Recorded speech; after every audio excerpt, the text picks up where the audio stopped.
You ask Tiger to calculate. This deals with linear inequalities with one unknown. The final result is y smaller than -54/5 smaller than -104/5.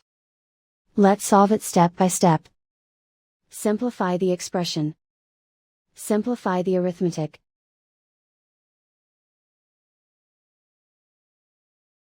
Group all constants on the right side of the inequality. Subtract 13 from both sides.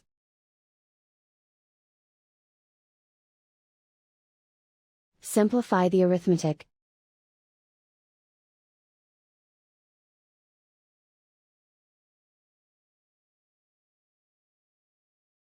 Isolate the y. Divide both sides by 5.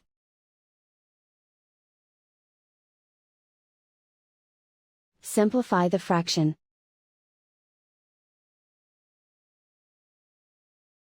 Plot the solution on a coordinate grid. And so the final result is y smaller than -54/5 smaller than -104/5.